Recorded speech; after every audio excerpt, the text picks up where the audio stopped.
नमो अरिहन्ताणं नमो सिद्धाणं नमो आयर्याणं नमो वज्रायाणं नमो लोये सवसाहुणं मङ्गलं भगवान् वीरो मङ्गलं गौतमो गणी मङ्गलं कुन्दकुन्दाद्यो जैनधर्मोऽस्तु मङ्गलम् सर्वमङ्गलमाङ्गल्यं सर्वकल्याणकारिणं प्रधानं सर्वधर्माणां जैनं जयतु शाश्वतं जैनं जयतु मंगलमय मंगलकर वीतराग विज्ञान नमो ताहि जाते भय अरहंतादि करि मंगल करि महा ग्रंथ करण के काज जाते मिले समाज सब पावे निज पद।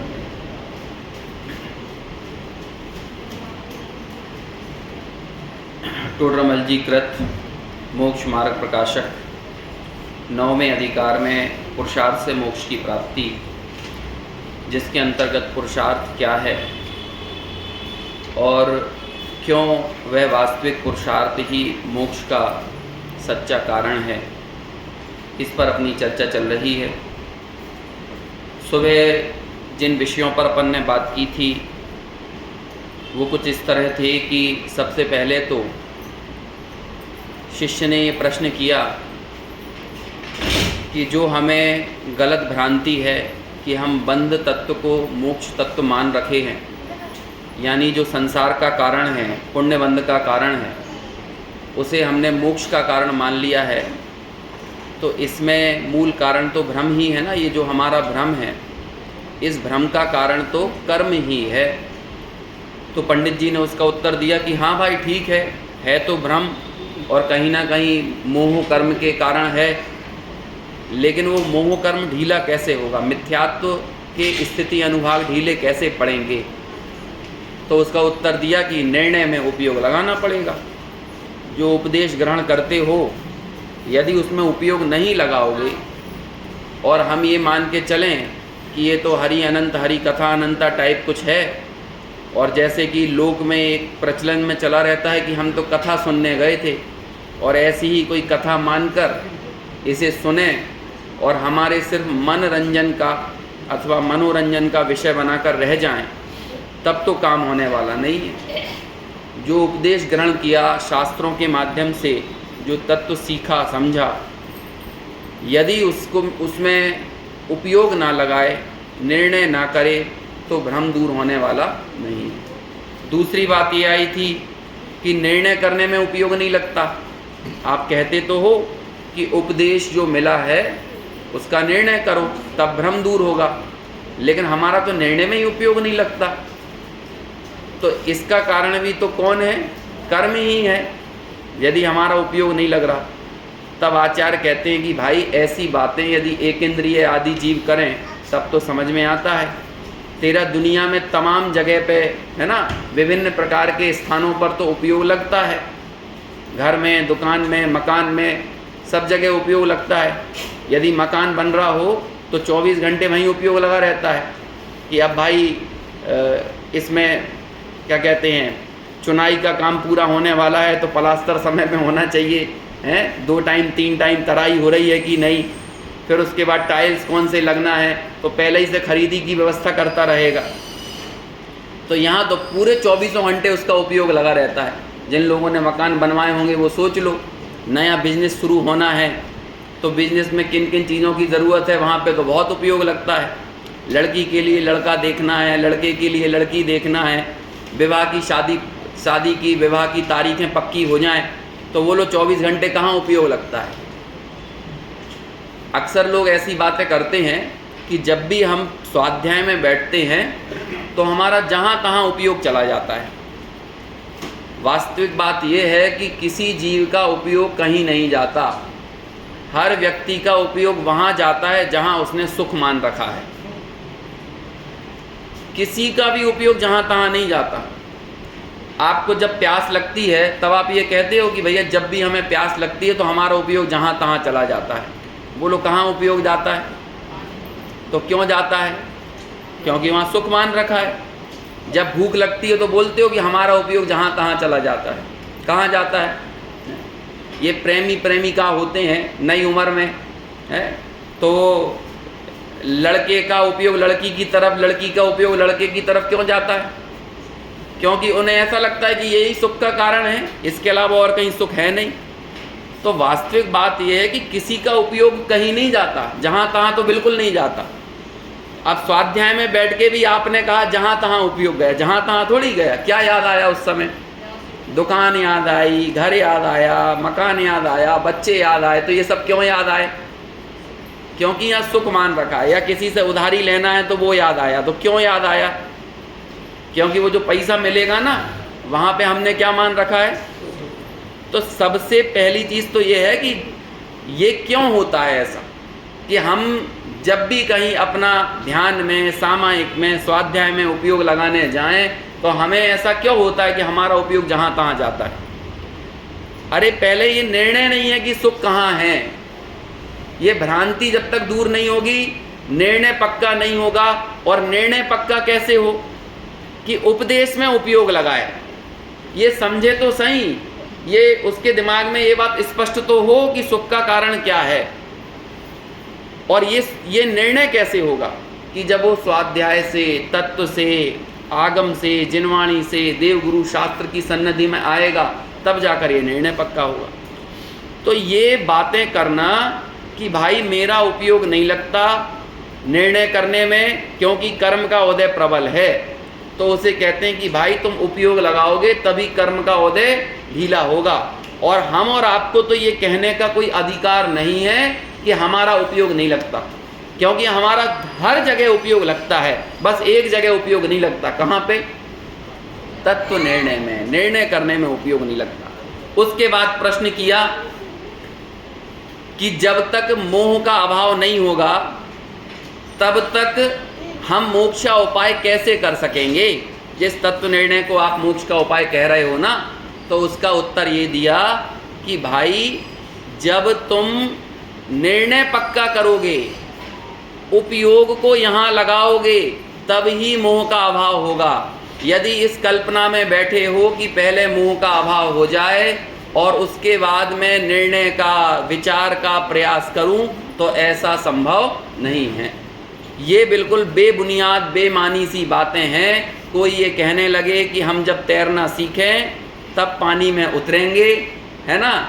तो कहते हैं कि ना तो तुम पानी में उतरे बिना तैरना सीखोगे, और तैरना तभी आ सकता है कि जब पानी में उतरोगे। यदि इस इंतजार में बैठ जाओ कि पहले मैं तैरना सीखूं और फिर पानी में उतरूं, तो ऐसा कभी 3 काल में होने वाला नहीं।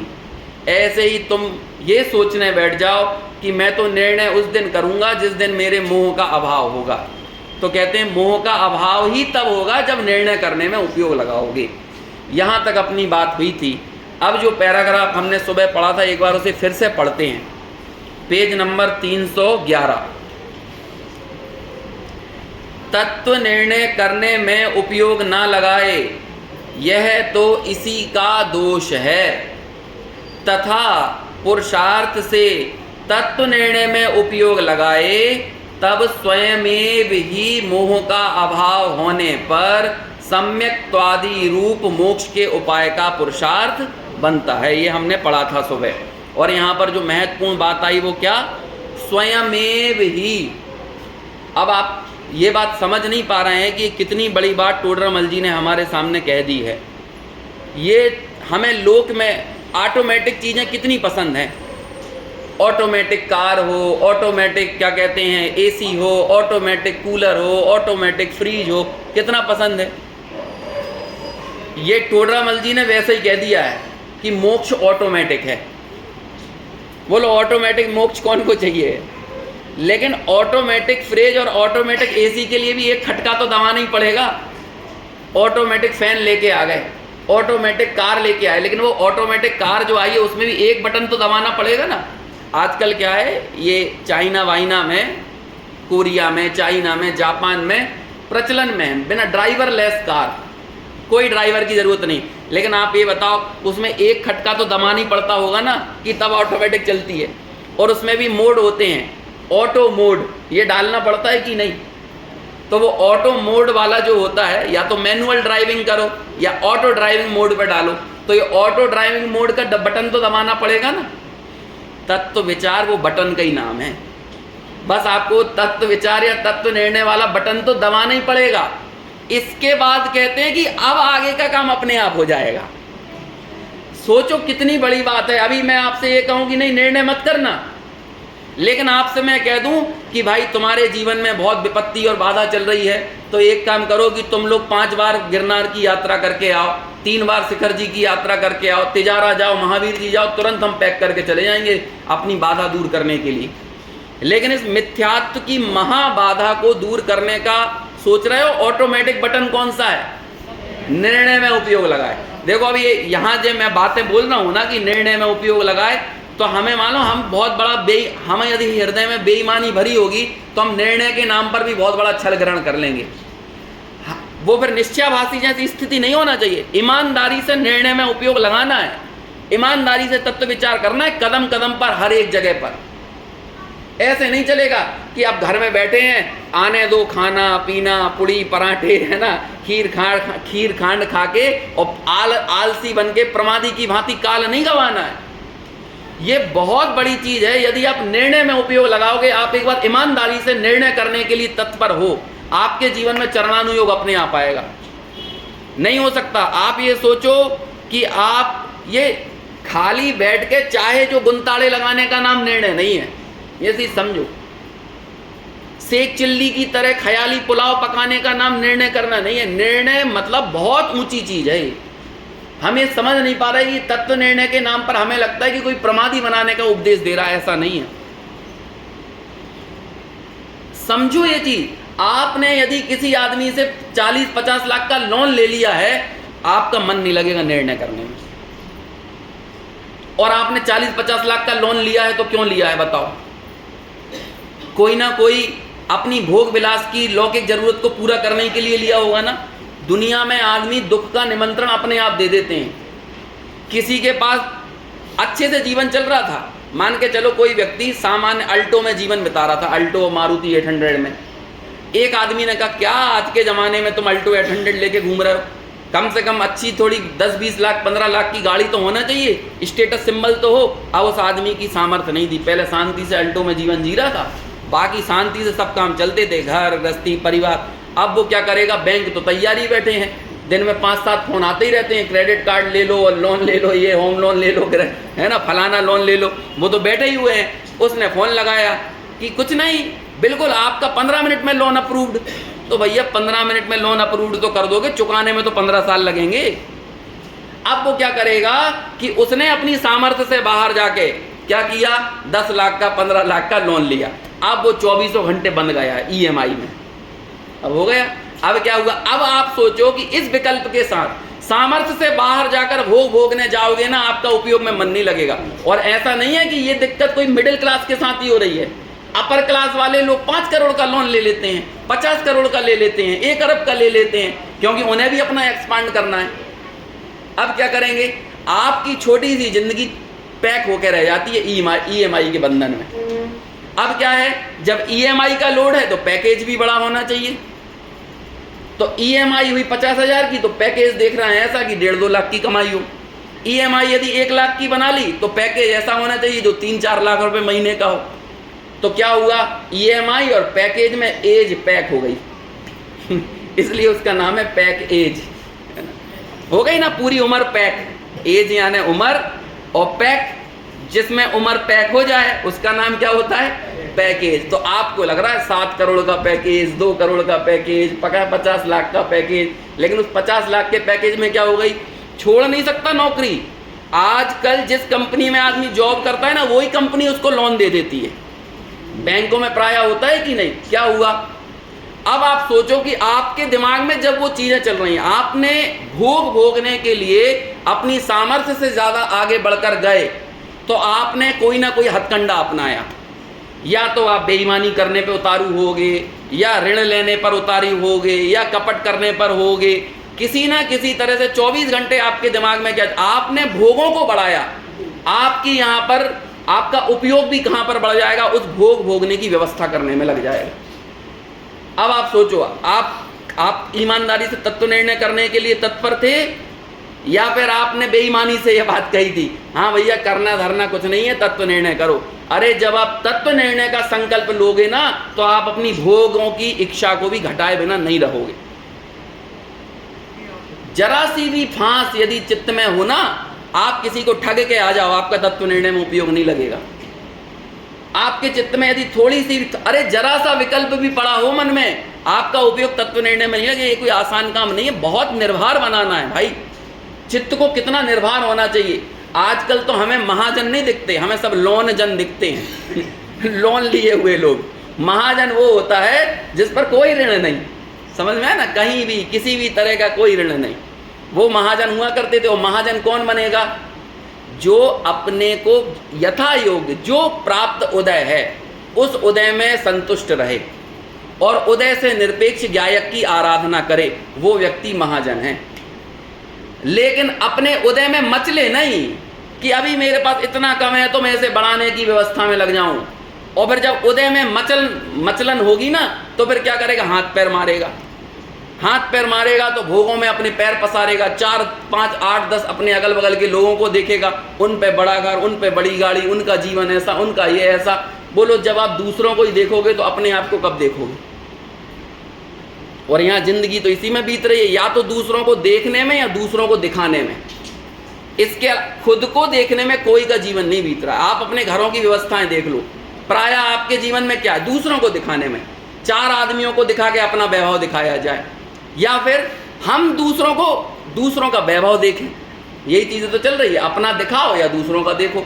लेकिन जब देखने और दिखाने में ही हम लगे हैं, तो अपने आप को देखने में हम कब इस निर्णय की तरफ आगे बढ़ेंगे? कब इस यथार्थ, यथा योग्य, जो वास्तविक तत्व विचार है, जिससे हम अपने स्वरूप का साक्षात्कार कर पाएं, ऐसा कब संभव हो पाएगा? समझ रहे हैं? तो ये तत्व निर्णय और तत्व विचार को हल्के में मत लेना, ये कोई प्रमादी बनाने की चीज नहीं है। आप एक बार तत्व विचार का संकल्प तो करो, आपके जीवन में चरणानुयोग ना आए, ऐसा नहीं हो सकता है। आपके मन में विकल्प बैठा हुआ हो कि भैया 3 महीने बाद हमें तो यूरोप घूमने जाना है। अब बोलो, यूरोप घूमने जाना है, इस विकल्प में यदि उलझा हुआ व्यक्ति है ना, है, अब अंदर में यदि वो तृष्णा पड़ी हो गहराई में कि यूरोप जाना है, अमेरिका जाना है, फलानी जगह जाना, अरे भाई इन सब चीज़ों से मैं गुजरा हूँ। जब मैं क्या लंदन के लिए कॉन्फ्रेंस में जाना था, और मैं उससे पहले, मैं ईमानदारी से बता रहा हूँ अपनी बात, मैं घोमट सार जीवकांड कर्मकांड के बढ़िया वर्ड टू वर्ड बिल्कुल प्रवचन सुनते हुए स्वाध्याय कर रहा था। अचानक वो कॉन्फ्रेंस के लिए अप्रूवल हो गया कि उस कॉन्फ्रेंस में जाना है। बढ़िया 2-3 महीने इतने आसानी से मन लगता सब में। जहाँ मैंने वो वीज़ा की प्रोसेस, टिकट्स के लिए तैयारियाँ और वो चीज़ें की, मेरे को जिनवाणी समझ में आना बंद हो गई। मैं सही, वो 3 महीने से सब अच्छे से समझ में आ रहा था, 2 साल पहले की मैं सच्चाई बता रहा हूँ। और उसके बाद कोई गारंटी नहीं, अब आपके लिए वीज़ा अपॉइंटमेंट करना है, फिर वीज़ा के लिए यहाँ जाना है, फिर डॉक्यूमेंट्स अरेंज करना है, और ये करना। ये मैं एक छोटी सी चीज़ के बारे में बता रहा हूँ, ऐसे ही आप दुनिया में कोई भी, क्या कहते हैं, कोई भी चिकल्लस लेके देख लो आपका मन नहीं लगेगा। 4-5 साल पहले कोरोना के काल में लोगों को लगता था खाली है, दूसरी लहर में तो मैंने भी सोचा घर का रेनोवेशन करवा लेते हैं। थोड़ा सा रेनोवेशन किया, वो 4-6 महीने रेनोवेशन चला। ईमानदारी से बता रहे हैं, पढ़ने में मन नहीं लगता था, स्वाध्याय में। ये तो अपने जीवन की घटनाओं से अपन साक्षात बता सकते हैं, और आप करके देख लो। आप जब भी तत्व विचार के लिए ईमानदारी से संकल्प लोगे, आप अपने आप को सब चीज़ों से समेटोगे, आप बिना समेटे नहीं रहोगे। निहाल भाई सोगानी के जीवन का उदाहरण है। घर में विवाह का प्रसंग चल रहा है, उनके स्वयं के लड़के का विवाह है। एक बार मैं यही बात बोल रहा था कलकत्ता में बैठ के, तो जिन लड़के के बारे में बता रहा था, वो लड़का, उन जो थे ना, वो स्वयं बैठे हुए थे, वो भाई साहब खुद बैठे हुए थे। फिर बाद में जब उनके घर गए तो पूरी चीज़ें बताई उन्होंने कि वो कैसा प्रसंग था। तो ऐसे ही उनके, और उन्होंने ये बात पूरी अपनी चिट्ठियों में लिखा है, उन्होंने अपने पत्रों में ये बात लिखा है। उन्होंने कहा कि भाई घर में विवाह का प्रसंग है, मुझे अपने, चूँकि मैं गृहस्थी के जीवन में हूँ तो इन व्यावहारिक जिम्मेदारियों को निभाना पड़ता है। लेकिन सही बताऊँ, अब सब रिश्तेदार हैं, सारी तैयारियाँ चल रही हैं, सब कुछ हो रहा है, लेकिन कहते हैं इन सब के बीच में भी मेरा चित्त तो ये कोशिश करता है कि मैं 2-4 घंटे के लिए एकांत में छत पर जाकर शांति से अपना उपयोग निर्णय में और विचार में लगाऊं। समझ में? और कमाल की बात है, विवाह के प्रसंग के बीच में भी वो 2-4 घंटे का टाइम निकाल लेते थे, लेकिन उस समय को बोलते थे ये बहुत अत्यल्प समय है। मन तो ऐसा लगता है यही काम करते रहें, यही काम करते रहें। बोलो अब कितना फैलारा बढ़ाएगा वो व्यक्ति। आज सुबह मैंने बात कही थी कि भाई चरणानुयोग मतलब क्या? उपयोग की बर्बादी रोकने का नाम। अब बोलो वो, अब घर में कितने आइटम बनेंगे भोजन में? क्योंकि आप ज़्यादा आइटम बनाने में जितना पसारोगे उतना ही तो समेटना भी पड़ेगा ना। तो बोलो जीवन में चरणानुयोग लाने में कितनी देर लगेगी? खान पान कैसा हो जाएगा? सारी चीज़ें वैसी सिमटती नहीं चली जाएंगी। क्यों? क्योंकि इस बचे हुए समय में हमें तो तत्व विचार करना है ना, वो तो भागम भाग लगी रहेगी। अरे भाई, कभी आपने नोटिस किया हो, सुबह 5 बजे की फ्लाइट पकड़ना हो, ट्रेन पकड़ना हो, फ्लाइट नहीं ट्रेन पकड़ना हो, बोलो 5 बजे की ट्रेन पकड़ना हो और हम एक दिन पुराना बना हुआ खाते नहीं हैं, 5 बजे 5:30 बजे की ट्रेन हो तो हम क्या करेंगे? तुरंत जल्दी जल्दी में क्या करें? अरे भैया चुपचाप जल्दी से 4, 6, 8 पुड़ी निकालो, है ना, जल्दी थोड़ा नमक मिर्ची मसाला रखो और तुरंत क्या करो, हैं, या जो भी 2-4 कैरी वैरी का जो भी थोड़ा सा मसाला डाल के रखा और बस पैक करो, बस इतना ही करना है और कुछ नहीं करना। एक ट्रेन ना छूट जाए उसके लिए हम अपना सारा का सारा पसारा समेट लेते हैं, और यहाँ हमें ये पर्याय ना छूट जाए उसके लिए हम पसारा बढ़ाए चले जाते हैं।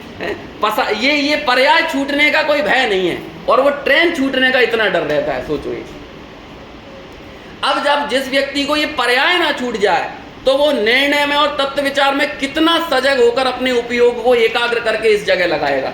तो बोलो ऐसा व्यक्ति कितना पसारा फैलाएगा, कितना फैलाएगा। समझ में आ रहा है बात? ये कोई स्वच्छंदी होने का मार्ग नहीं है। एक बार ईमानदार नियत के साथ, लेकिन ईमानदारी होना चाहिए, नियत में खोट नहीं होना चाहिए। हमें ये लगता है तत्व निर्णय करना मतलब कुछ नहीं करना, लेकिन सच्चाई ये है कि तत्व निर्णय करना ही सब कुछ करना है। ये ऑटोमेटिक बटन है, ये वाली बात लिखी यहाँ पे, स्वयमेव ही मोह का अभाव होने पर। अब क्या सुनना है भाई? महापंडित टोडरमल जी ये बात कह के गए हैं, जिन्होंने सम्यक ज्ञान चंद्रिका जैसी करणानुयोग की, है ना, बिल्कुल सिद्धांत का इतना गहन गंभीर ज्ञान था जिन्हें। ऐसे सिद्धांतों के ज्ञाता ये बात ऐसे ही नहीं लिखी। इस मोक्ष मार्ग प्रकाशक की एक भी पंक्ति ऐसी नहीं थी कि बस चलते फिरते कुछ भी बोल दो, जैसे हम लोग बोल देते हैं, दही जवान और तलुआ से दे मारी, है ना, ऐसा काम नहीं है। समझ में आया? एक एक पंक्ति गहन आगम के पैमानों पर खरी उतरने के बाद यहाँ पर लिखी गई है, और एक एक पंक्ति के पीछे गहन पूरा आगम का सिद्धांतों का जबरदस्त बेस है, आधार है, उतना गहरा गंभीर आधार है, तब जाकर एक एक पंक्ति यहाँ पे निकली है। और वो टोडरमल जी ये कह रहे हैं कि तुम तो क्या करो, निर्णय में उपयोग लगाओ, स्वयमेव मोह का अभाव होने पर मोक्ष का पुरुषार्थ हो जाएगा। तो हल्की चीज है क्या तत्व निर्णय? देखो आगे पढ़ता हूँ मैं, वैसे तो एक एक लाइन ऐसी है कि यहीं ठहर जाओ, इसी को गहराई से समझो। देखो आगे बढ़ते, इसलिए मुख्यता से तो तत्व निर्णय में उपयोग लगाने का पुरुषार्थ करना तथा उपदेश भी देते हैं, सो यही पुरुषार्थ करने के अर्थ दिया जाता है। सारी बातें किसके लिए हैं? इसी बात के लिए। अरे करणानुयोग भी इसी के लिए है, चरणानुयोग भी इसी के लिए है, और प्रथमानुयोग भी इसी के लिए है। प्रथमानुयोग में जब हम विभिन्न प्रकार के महापुरुषों के जीवन में आए हुए औदैहिक भावों की चर्चाएं सुनते हैं, तो वहां भी हम क्या देखते हैं? उन औदैहिक भावों का सामना उन महापुरुषों ने कैसे किया? कैसे किया? निर्णय के बल पर ही तो किया। बिना निर्णय के कर सकता है क्या कोई? बिना निर्णय, बिना परीक्षा, बिना विवेक के प्रयोग किए बगैर ऐसा हो सकता है कि वो अपना निर्णय में उपयोग लगा ये विभिन्न प्रकार की प्रतिकूलताओं को झेल ले। कर्णानुयोग क्या बात बताता है आपको? कर्णानुयोग ने कर्मों की विश्व की सारी व्यवस्था को बता दिया और कह दिया ये तो एक्यूरेसी है, इसमें आप कुछ नहीं कर सकते। जहां हमें ये बात पता चला वहां हमारी परकर्तृत्व की मान्यता चली गई। अब हमें कुछ नहीं करना, ये परकर्तृत्व की मान्यता चले जाना, ये ही इसी का नाम तो निर्णय है कि मैं पर में कुछ करने वाला नहीं। पर द्रव्य की, पर का एकत्व बुद्धि, पर की ममत्व बुद्धि, पर की कर्तृत्व बुद्धि, पर की भोक्तृत्व बुद्धि, ये 4 प्रकार की कुबुद्धियां जो थी, इन कुबुद्धियों को तोड़ने के लिए तो मैंने पूरी कर्णानुयोग की व्यवस्था समझी। कर्णानुयोग मतलब गणित, और गणित के विषय में एक ऑगस्ट काम्टे नाम का बहुत बड़ा वैज्ञानिक हुआ, ऑगस्ट काम्टे। मालूम उसने क्या कहा? उसने भी ये बात कही, उसने गणित का विशेषज्ञ था, लेकिन उसने कहा दुनिया का सारी व्यवस्था मुझे गणित के सूत्रों की तरह दिखती है। जैसे गणित के सूत्रों में आप हेर फेर नहीं कर सकते, 2 और 2 4 आज भी थे, कल भी होंगे और अनंत काल बाद भी होंगे। समझ में? मैथमेटिक्स के सूत्रों में कोई हेर फेर नहीं हो, तो इतनी एक्यूरेसी होती है। उसने ये बोला कि दुनिया की सारी व्यवस्था मुझे बिल्कुल गणित के सूत्रों की तरह दिखाई देती है, इसमें हेर फेर नहीं किया जा सकता। और कर्णानुयोग का नाम भी तो यही है। आपको पूरे विश्व की त्रिलोक की, जम्बूद्वीप, क्या कहते हैं, 2.5 द्वीप और 45 लाख योजन का ये 2.5 द्वीप और 45 लाख योजन की सिद्ध शिला, ऐसे नरक, ऐसी क्या कहते हैं देवगति, सब चीजें, सारी व्यवस्था आपने जानी। कर्मों के उदय, उपसम, क्षय, उपसम, बंध, सत्ता वगैरह जाने। बोलो, एक भी परमाणु इधर का उधर होता है?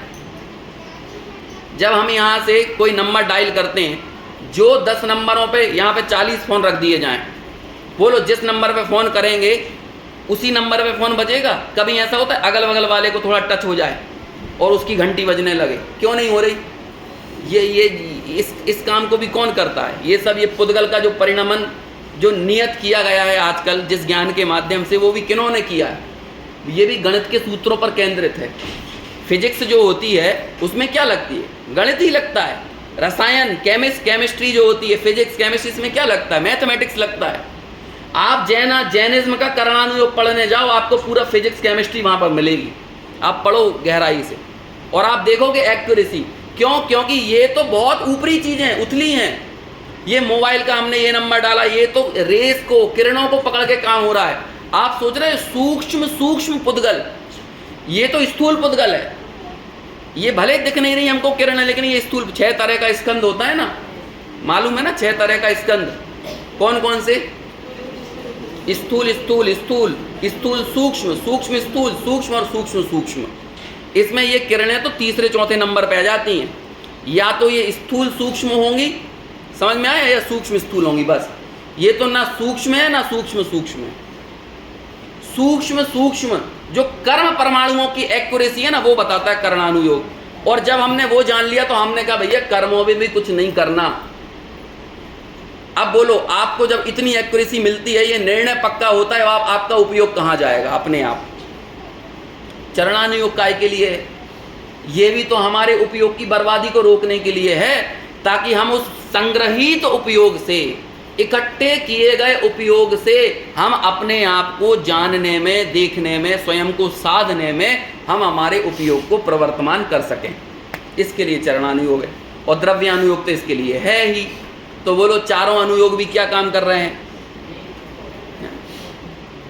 अब याद कर करके छोड़ दें। चरणानुयोग तो ये सिखा रहा है कि पानी कैसे छानो, रात्रि भोजन कैसे, ये अरे वो भी यही बता रहा है कि हर चीज को मर्यादित करो, संयमित करो, सावध्य का त्याग करो। यदि तुम्हें सावध्य मतलब हिंसा करते हुए भी कोई पदार्थ भोगने का, कुछ करने का मन कर रहा है, तो ऐसे अस्थिर, ऐसे बेहोशी वाले मन में कोई आदमी तत्व विचार नहीं कर सकता। जैसे इतना भी होश नहीं है कि किस जीव का घात हो रहा है, किसका घात नहीं हो रहा है। अपने खाने पीने, चलने उठने बैठने, इन सब चीज़ों में हमारी इतनी बेहोशी है, इतने बेहोश चित्त के साथ तत्व विचार नहीं होता है। चरणानुयोग भी हमारी क्रियाओं का होश है, और द्रव्यानुयोग हमारे अभिप्राय के होश का नाम है। जब हम हमारी मान्यताओं में होश में आ जाते हैं, वो द्रव्यानुयोग है।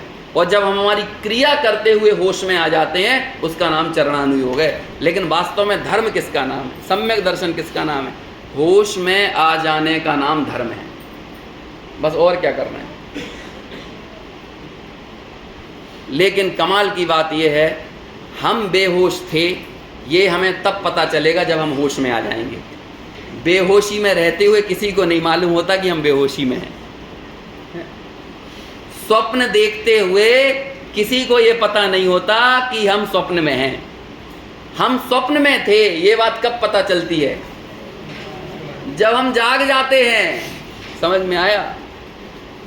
तत्व विचार जागने की शुरुआत है और सम्यक दर्शन साक्षात जाग जाना है। समझ में आया? तत्व विचार मोक्ष मार्ग की अंगड़ाई है, समझ लो। जैसे जागने से पहले उन्हीं जैसा आदमी ऐसे हाथ उठा के अंगड़ाई नहीं लेता। समझ में आया? ऐसे ही मुक्ति की अंगड़ाई का नाम है तत्व निर्णय। मोक्ष मार्ग की उनीदी स्थिति, उनीदी मतलब नींद उठने की, जागने की, खुलने की स्थिति। लेकिन जब हम अंगड़ाई लेते हैं और आंखें मीड़ते हैं तो मतलब हम जागने ही वाले हैं। अब हमको कोई ज़्यादा मूर्ख नहीं बना सकता। ऐसे ही जब हम तत्व विचार में और तत्व निर्णय में उतरे, अब समझ लो कि अब जागने की शुरुआत है। और जागने के बाद जो काम होते हैं वो तो स्वयमेव हो जाएंगे। ऐसे ही एक बार आप तत्व निर्णय में उपयोग लगाओ, आगे के काम स्वयमेव हो जाएंगे। लेकिन उस निर्णय के लिए ईमानदारी बहुत आवश्यक है। समझ में आया? देखो आगे पढ़ता हूं। तथा देखो अब एक बार और, एक बार में टोडरमल जी का मन नहीं भराया। देखो एक बार और बोलेंगे। इसलिए मुख्यता से तो तत्व निर्णय में उपयोग लगाने का पुरुषार्थ करना तथा उपदेश भी देते हैं, सो यही पुरुषार्थ कराने के अर्थ दिया जाता है। तथा इस पुरुषार्थ से मोक्ष के उपाय का पुरुषार्थ, बोलो अब आप सब लोग क्या क्या लिख रहे हैं? अपने आप सिद्ध होगा। दूसरी बार बोल दिया, आप बोलो। एक बार में मन नहीं भराया। अपने आप मोक्ष होगा, अपने आप मोह का क्षय होगा। और क्या सुनना चाहते हैं भाई? ऐसा ऑटोमेटिक धर्म नहीं चाहिए तो कौन सा चाहिए है? अब बोलो ये कितनी जरूरी चीज है तत्व निर्णय, तत्व विचार। अपने आप मोक्ष होगा। लेकिन नहीं, हमसे कुछ ना कुछ करवाओ। अभी वो कहीं का बाबा बोल देगा ना, कचौड़ी पे हरी चटनी डाल के खा रहे थे तो लाल चटनी पे खाओ, तो हमें वो उपाय लगने लगेगा। ये उपाय नहीं लगेगा। बोलो पूरी दुनिया को इन सब चीजों में ये उपाय लगते हैं। कोई आदमी अभी वो रुद्राक्ष बटते हैं हमें भोपाल के पास है, सीहोर में एक जगह है। अभी ज्यादा कुछ तो बोल नहीं सकते, नहीं तो पता नहीं कौन सी बात कहां से कहां पहुंच जाए। रुद्राक्ष बटते, वहां पर 5-5 लाख आदमी मरने की कीमत पर 25-25 आदमी मर जाते हैं, लेकिन कोई हेडलाइन नहीं बनती। 25 आदमी भगदड़ में मर जाते हैं। और आए दिन देखते हैं, हर साल 2 साल में हम ऐसी स्थिति देखते हैं। 26 लोगों को पहलगाम में मारा गया, उसके खिलाफ हमने इतना बड़ा युद्ध रच दिया। लेकिन धर्म के नाम पर 25-50 आदमी मर जाते हैं, कुचल जाते हैं। उनके ऊपर कोई केस नहीं चलता, कोई एयर स्ट्राइक और कुछ की जरूरत नहीं पड़ती। बल्कि अगली साल फिर आदमी जाएगा, फिर आदमी ऐसे ही 5-7 लाख जाएगा, फिर कुचला जाएगा। लेकिन ये उपाय लगता है सुखी होने का, लेकिन तत्व निर्णय का उपाय नहीं लगता। बोलो, आपको माला फेरने बोल दें, आपको उपास करने बोल दें, आपको ये मत खाओ, वो मत करो, ऐसा मत करो, यहाँ चले जाओ, वहाँ चले जाओ, ये सब उपाय लगते हैं। लेकिन निर्णय करना उपाय नहीं लगता है। समझो भाई, जैन धर्म को समझो। हम लोग जैन धर्म का टैग लेके बैठे हुए हैं यहाँ पे, सबको सबके नाम के आगे जैन लगा हुआ है और बड़े गर्व से लोग बोलते हैं जैनों की क्या विशेषता है, तो बताएंगे 24% टैक्स भरते हैं, 97% लिटरेसी रेट है, फलाना ये है, ढिकाना ये है, सब चीज़ें बता देंगे। लेकिन ये नहीं बताते कि हमारा धर्म, हमारा दर्शन निर्णय करने की प्राथमिकता वाला है। हम भगवान को भी ऐसे ही नहीं मान लेते हैं। कोई आदमी भगवान के नाम पर चाहे जिसको बिठाल जाए ना, हम नहीं मानेंगे। और हुआ है, आप देखो ना, निशंकित, निकांचित अंग, ये सारे जो अमूढ़ दृष्टि वगैरह अंगों में, वो रेवती रानी एक फेमस हुई। किस बात के लिए हुई? 25वें तीर्थंकर, उस समय क्या एक मुनि थे, है ना, उनको डाउट हो गया, लेकिन रेवती रानी को नहीं हुआ शक। एक द्रव्यलिंगी मुनि थे, क्या नाम था उनका? सिद्धसेन, क्या नाम था? आवाज आई कुछ?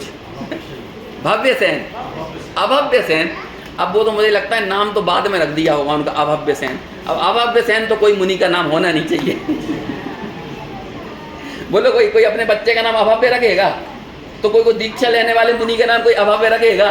तो वर्तमान योग में थोड़ा सा नामों के साथ खिलवाड़ कर दिया जाता है ना। टोडरमल जी ने लिखा है वर्तमान योग की कथन पद्धति। हो सकता है उनका नाम पहले भव्यसेन हो, लेकिन बाद में उन्होंने काम ऐसा किया ना, तो इन्हें भव्यसेन के नाम से फेमस करोगे। ये काय नाम से प्रसिद्ध होना चाहिए? अभव्यसेन के नाम से। तो इसलिए उनका नाम बदल के क्या कर दिया? अभव्यसेन। क्योंकि लोकप्रिय और अलोकप्रिय होने में अंतर होता है। तो प्रथमानुयोग के कुछ पात्रों को जानबूझकर अलोकप्रिय किया जाता है और कुछ पात्रों को जानबूझकर लोकप्रिय किया जाता है।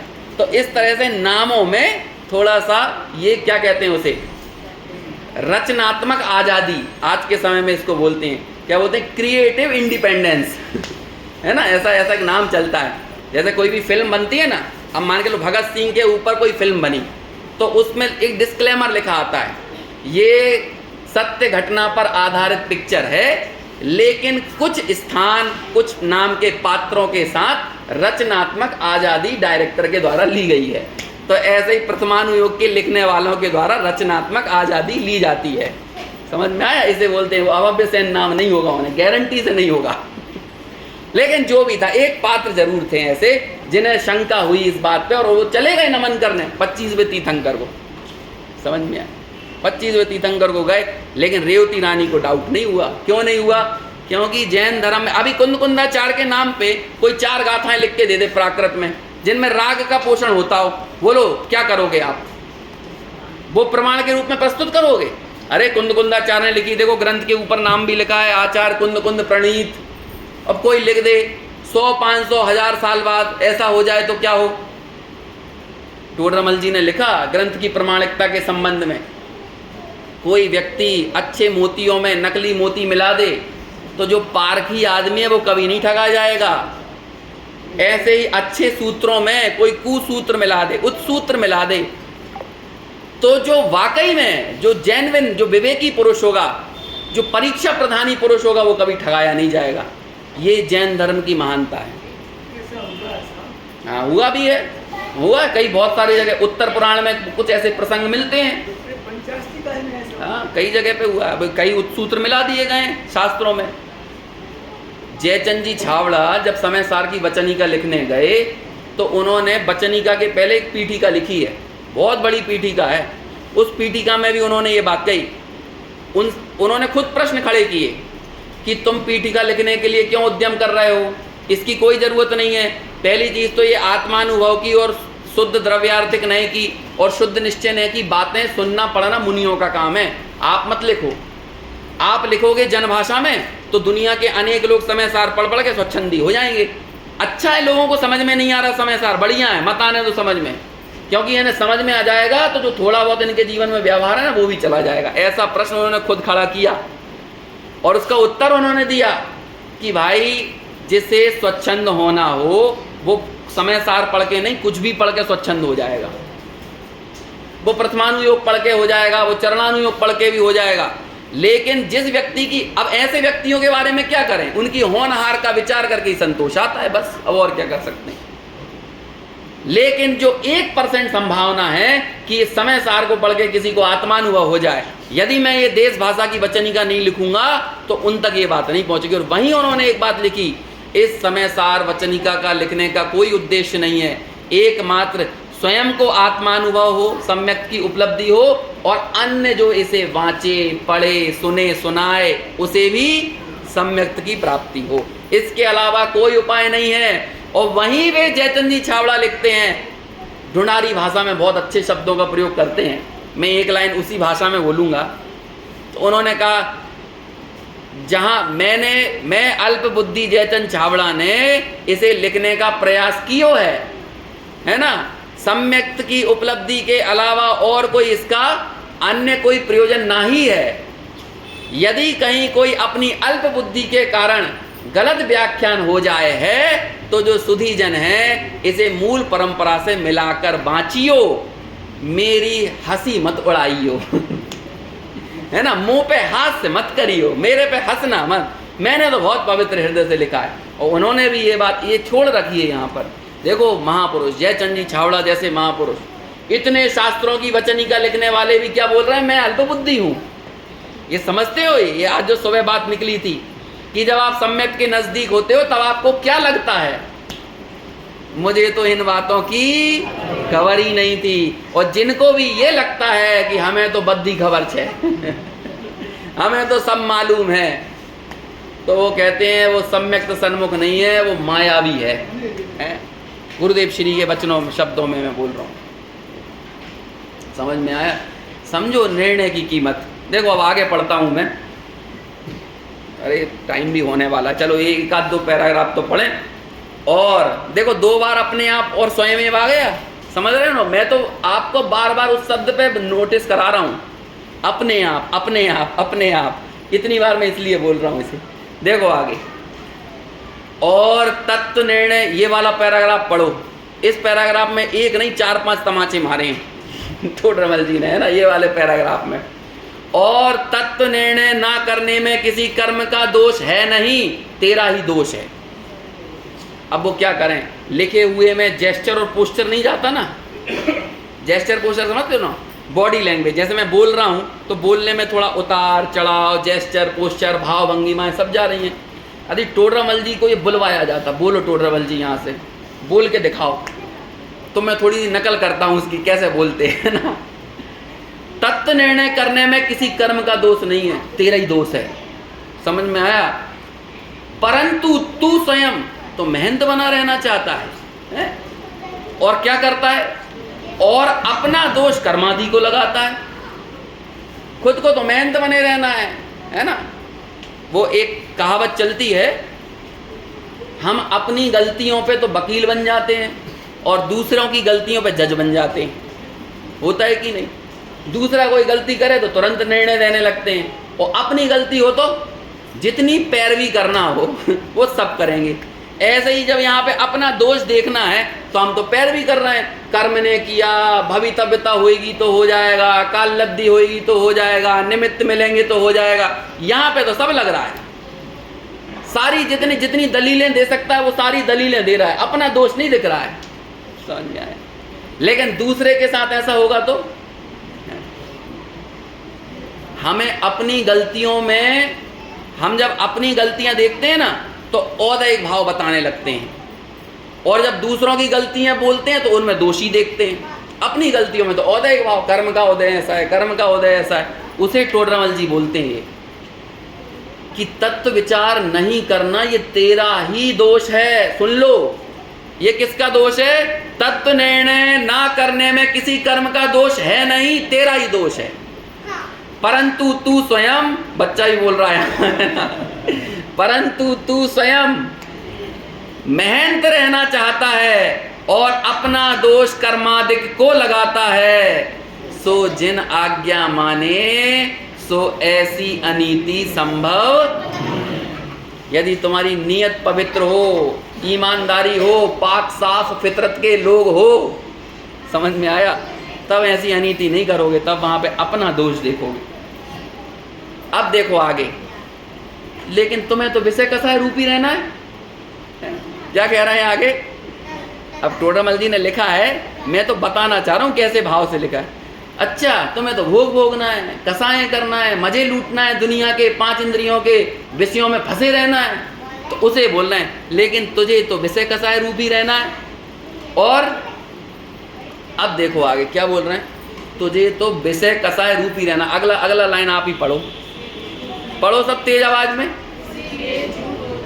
पढ़ो तेज आवाज में जितनों के पास ग्रंथ है तेज आवाज में बोलो। अपन ही कर रहे हैं ये काम, इसलिए झूठ बोलता है। समझ में आया? झूठ बोलता है। निर्णय नहीं कर पाने में तेरा ही दोष है, कोई का दोष नहीं है। कर्म वर्म की बात लेके मत आना यहाँ पे, बिल्कुल झूठ बोलता है। तुम्हें विषय कसाय सेवन करने में नहीं दिखता दूसरी चीजें, वहां पर खूब उपयोग लगाओगे, वहां सब काम करोगे, वहां पे अपना महात्म्य प्रकट करोगी दूसरों के सामने। और जहां पर तत्व विचार और तत्व निर्णय की बात आएगी तो कर्म के कारण ऐसा नहीं हो पा रहा है, कर्म के कारण नहीं हो पा रहा है। टोडरमल जी कहते हैं कोई का दोष नहीं है, कोई कर्म वर्म का दोष नहीं है। यदि निर्णय में उपयोग नहीं लगता तो क्या है कारण? क्या कारण है? तेरा ही दोष है, लेकिन तुझे विषय कसाय रूप रहना, इसलिए तू झूठ बोलता है। यदि जिन आज्ञा को माने तो ऐसी अनीति संभव नहीं है। मोक्ष की सच्ची अभिलाषा हो तो मोक्ष मोक्षी रटन करने से कुछ नहीं होता है। तो मैं मोक्ष तत्व का निर्णय हुआ हो ना, और मोक्ष की सच्ची अभिलाषा हुई हो तो ऐसी युक्ति किस लिए बनाए? क्यों बनाओ ऐसी युक्तियां? यदि वाकई में मोक्ष तत्व का निर्णय हुआ हो, मोक्ष तत्व का श्रद्धान हुआ हो, वाकई में मोक्ष जाना हो, सिर्फ ये नहीं कि मोक्ष फल प्राप्त है फलम निरूपामीति स्वाहा, मोक्ष फल है ना प्राप्त है फलम निरूपामीति स्वाहा। कभी सोचा भी है वो जो बोल रहे हो भगवान के सामने खड़े होके वो मोक्ष होता क्या है? तब टोडरमल जी लिखते हैं यदि मोक्ष की सच्ची अभिलाषा हो तो ऐसी युक्ति, ऐसे तर्क क्यों दो, ऐसी युक्ति किस लिए बनाओ?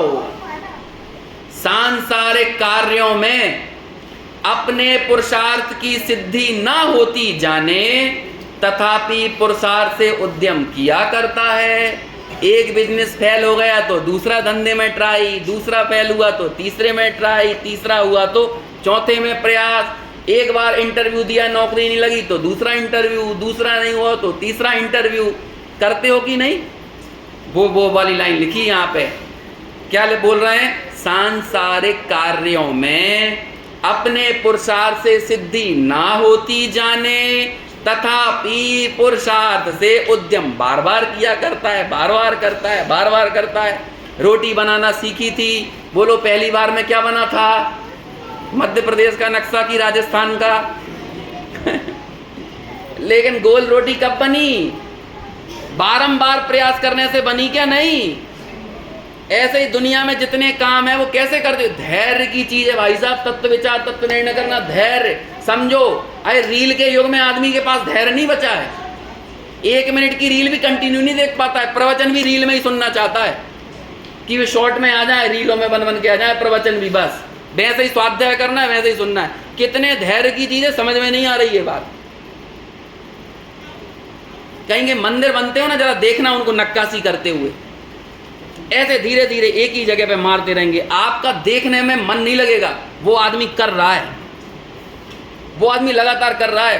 कभी किसी आदमी को देखना संगीत की रियाज करते हुए, ये तो ग्वालियर घराना तो फेमस रहा है तानसेन के लिए, और चले जाओ यहाँ पे संगीत महाविद्यालय में, आप खड़े होके देख नहीं पाओगे, आपके पास देखने का धैर्य नहीं है, और वो आदमी लगा रहेगा आ आ आ, आ करता रहेगा। हैं देवेंद्र तो जानते होंगे, हैं संगीत की रियाज मजाक नहीं है। जो जो गाया हुआ जो प्रोडक्ट अब सामने आ रहा है ना, इसके पीछे बरसों की लगी है समझ में आया ना? तब जाकर वो आपके सामने वो छनक के साथ भजन सामने प्रस्तुत होता है। धैर्य चाहिए भाई साहब लोक में छोटे छोटे से कामों को करने के लिए, लेकिन बारंबार पुरुषार्थ होता है कि नहीं? लेकिन तत्व विचार तो लगता है बस मंदिर में यहाँ कुंद कुंद अपार्टमेंट में आए और बाहर निकले तो सम्यक्त लेके ही निकले बाकी हमें कुछ नहीं करना, मिलना तो सब यहीं से है। 8 दिन का लगाओ, 8 दिन का और लगा देना, 8 दिन का और लगा देना, है साल भर लगाते रहेंगे, लेकिन हमें कुछ नहीं करना है वो तो जो है सुनाने वाला सुना जाए, है ना, और बस हम लोगों का काम है बैठना, और वो भी इत्मीनान से अपनी सहूलियत से आके बैठेंगे उसमें भी हमें कोई ज़्यादा वो नहीं है। अनुशासन बाकी दूसरी जगह सब जगह लगाएं, यहाँ कोई अनुशासन नहीं चाहिए। ये कह रहे हैं यदि मोक्ष की सच्ची अभिलाषा होती तो उपाय भी सही ढंग से करते। और उसका यहाँ दे रहे हैं कि भैया दुनिया में सांसारिक कार्यों में अपने पुरुषार्थ की सिद्धि ना हो तथापि पुरुषार्थ से उद्यम किया करता है। यहाँ पुरुषार्थ खो बैठा है, सारा पुरुषार्थ यहीं खोने के लिए बैठा हुआ था। अब मेरे को तो एक एक शब्द पे मालूम मेरा मन नहीं होता आगे बढ़ने, मुझे लगता है जल्दी जल्दी बढ़ूंगा तो अन्याय कर रहा हूँ, लेकिन वो क्या करूँ, जब तक ये पूरा नहीं होगा ना चैप्टर तब तक वो अर्थ निकल कर सामने नहीं आएगा। मैं तो क्या कहूँगी, यदि टोडरमल जी भगवान महावीर पे के बारे में यदि टोडरमल जी कुछ बोलते हैं ना तो मैं टोडरमल जी का भरोसा ज़्यादा करूँगा समझ में आया? आप समझो टोडरमल जी की ये एक एक पंक्तियाँ क्या कैसी हैं। भगवान का निर्णय भी कैसे करना ना, ये भी टोडरमल जी ने सिखाया है। नहीं तो हमें तो भगवान को जानने ही नहीं आता था, भगवान का निर्णय करना भी नहीं आता था। एक एक अनुयोग को कैसे पढ़ना ये टोडरमल जी ने बताया है। ऐसी लाइनें लिखी हैं, अरे जहां पर उन्हें लगता था ये वाक्य यहाँ पे आने योग्य नहीं था, पूरा पन्ना काट दिया टोडरमल जी ने। आप इसकी मूल प्रति देखना, आज भी रखी हुई है। पूरा पेज काट दिया। उन्हें लगता है ये बात यहाँ नहीं आना चाहिए था।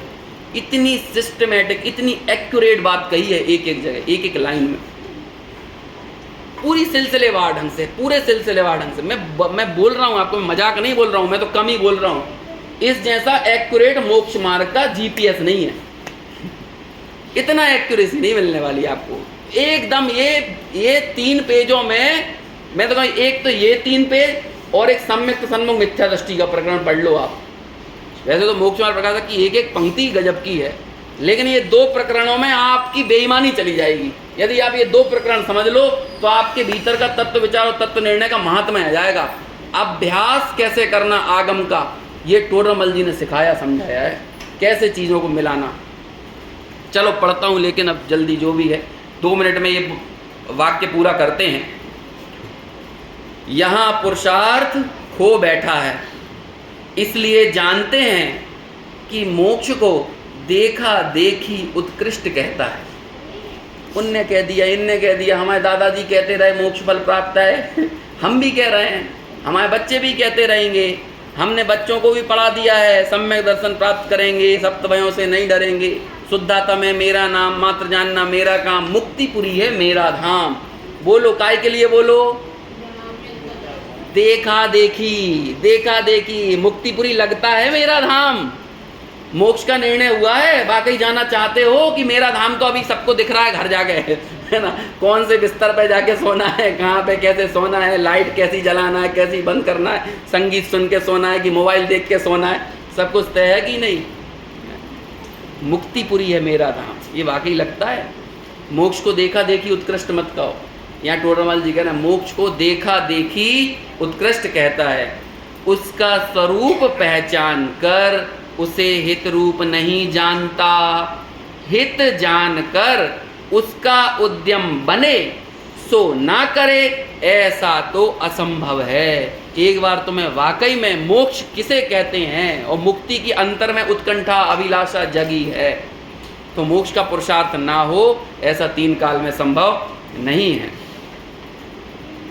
अब देखो आगे का भी बहुत बढ़िया है प्रकरण, कल मेरे को बहुत सारी चीज़ें कंप्लीट करना पड़ेंगी।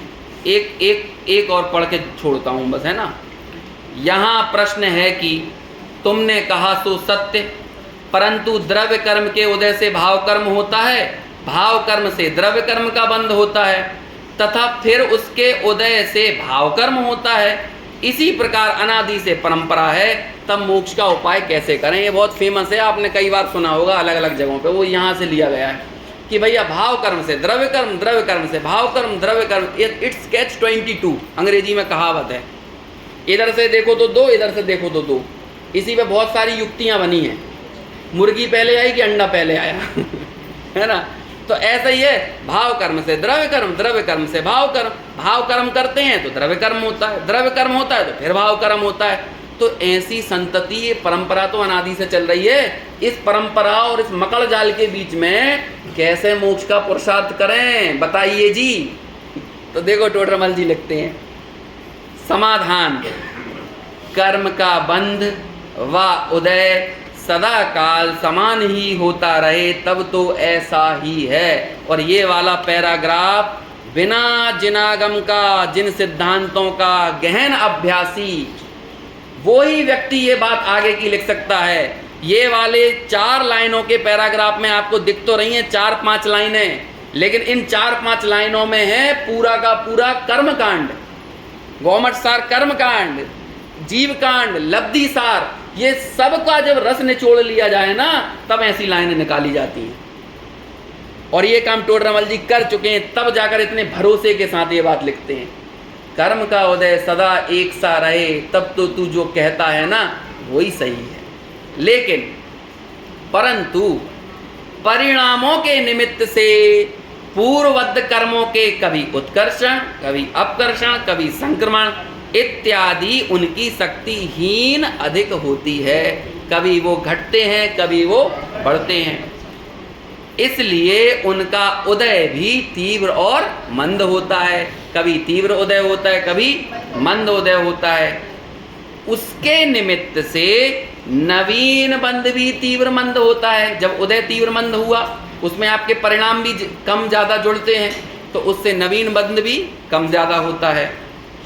इसलिए संसारी जीवों को कर्मोदय के निमित्त से कभी ज्ञानादिक बहुत प्रकट होते हैं, कभी थोड़े प्रकट होते हैं, कभी रागादिक मंद होते हैं, कभी तीव्र होते हैं। इस प्रकार परिवर्तन होता रहता है, कम ज़्यादा का।